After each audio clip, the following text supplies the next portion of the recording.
Hello everyone, and welcome back to another indie game first look. This time it's for Children of Morta. I'm DarkChiron, and this game is actually rather good. This game is another one that's been published by 11-bit Studios, rather.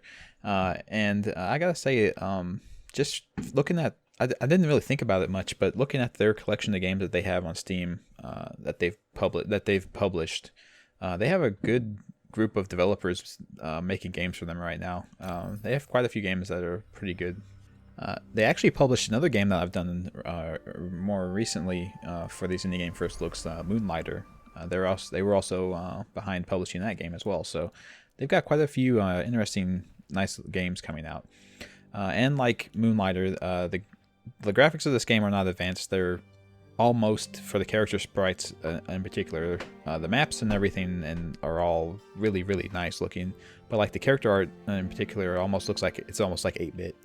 But don't let like real not top-notch graphics turn you off, because this game is actually a very good dungeon crawler type game, kind of like a Diablo, where you're playing as members of the Bergson family, who are a family who are the Children of Morta, and they are responsible for protecting the land from a growing corruption and trying to find out why the corruption's spreading and trying to stop it.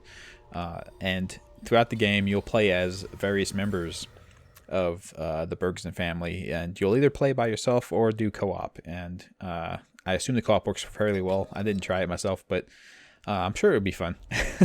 And you'll have some AI partners that help you from time to time.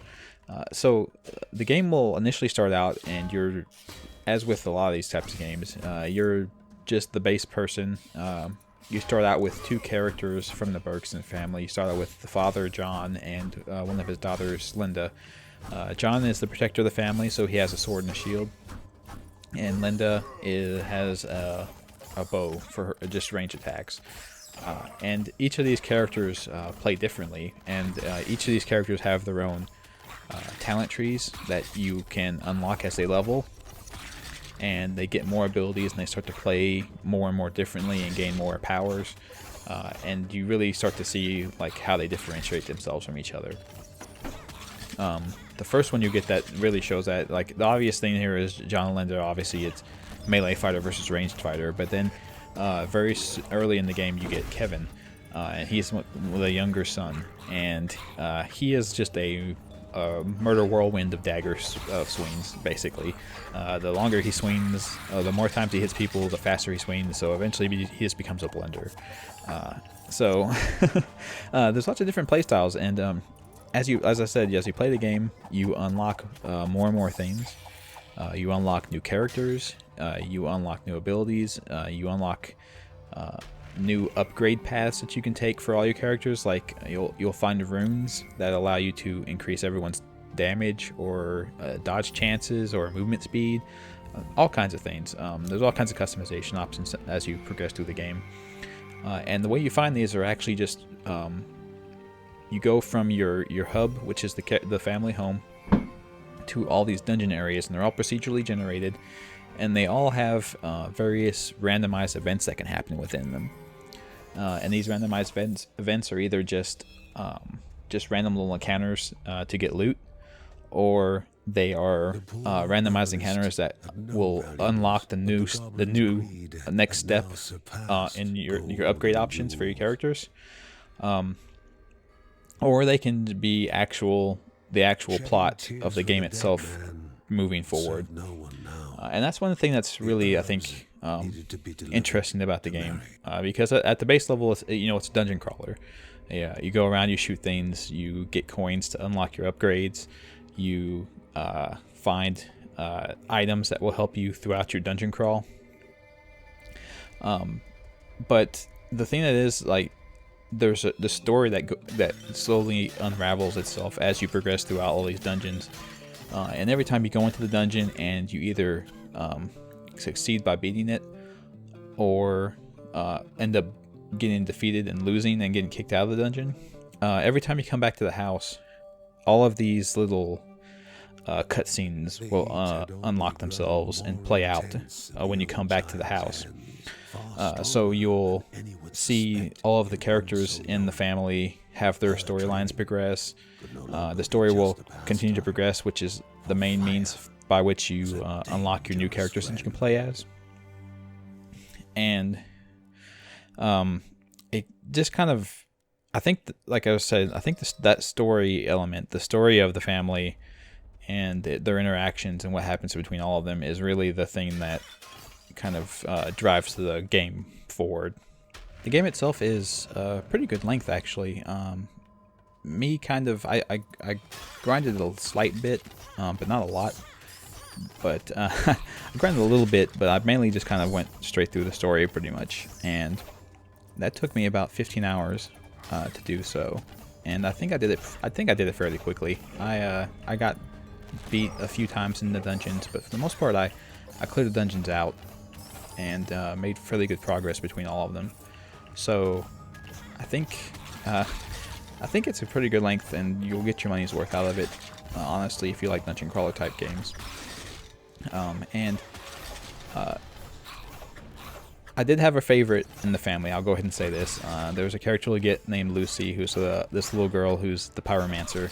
Her playstyle to me was the best and my most favorite playstyle. However, if you do end up wanting to like grind and try to unlock everything that's in the game, I don't think I unlocked all of the stuff that you could do. But I unlocked most of it. I unlocked the important things. But all of the little kind of side things that you might want to unlock for 100%, I didn't quite get through all of those. But once you get enough characters for you to have options, the more you use characters, they'll build up corruption in their body, and it will make it more and more difficult to go out with them in repeated attempts. So you can either, I guess, take that as a challenge mode and see if you can beat the game. You still continue to clear the game with a character who is heavily corrupted and much weaker than they should be, or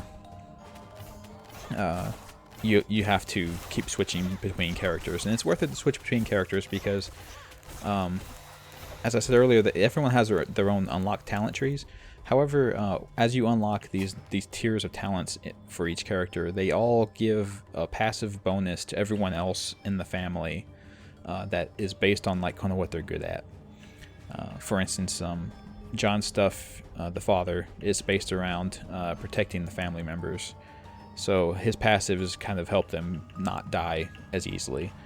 And it's worthwhile to have all those. So switching between characters and keeping them all kind of trying to max them all out is a good idea. Also, I feel kind of bad earlier starting this off saying the graphics are not super awesome or anything, because looking over it again and kind of actually like refamiliarizing myself with the footage I was catching here, the backgrounds and the environments, the settings, and the way it kind of shows certain vistas off to you are all really well done. Yeah, just outside of just the base character sprites that you control in the dungeon, everything else is just like got a really good art style to it, and it's all very high quality. So so don't let me downplay how nice this game looks. But yeah, just in general, this game has gotten lots of attention around it. Everybody has fairly high scores that have reviewed this game. I have beaten it, and I have to agree with them on it. It's a very worthwhile game to play through.